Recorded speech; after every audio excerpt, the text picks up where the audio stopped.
gap is massive. It is a huge gap. Big, large. Let me just steal up all the adjectives to explain the space. Jalen Hurts was an MVP candidate for most of the season. We didn't even know Brock Purdy's name until Jimmy G went down. And that's no disrespect to Brock Purdy, because you weren't supposed to, because he was a 7th-round rookie and he was the 3rd-string quarterback. True. Now, he's made a name for himself now, Absolutely. and it's not Mr. Irrelevant. But it ain't Jalen Hurts either. There's a difference, and it's massive, and it's Jalen Hurts is better, more experienced, plays at a higher level, has more skills. Whatever measurement you want to get to, maybe we'll stop at leadership, and I would still probably give Jalen the nod there as well.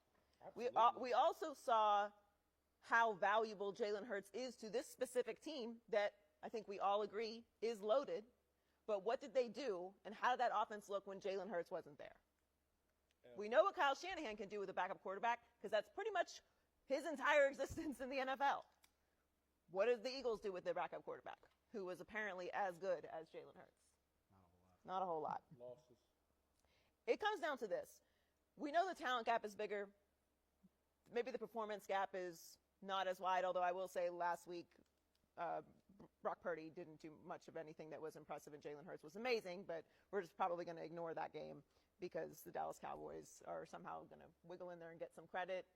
Feels like, because I know where this conversation's going, so I'm just setting a couple landmines up for you because we did a little prep on this. At the end of the day, the game is on the line. Who would you rather have as your quarterback?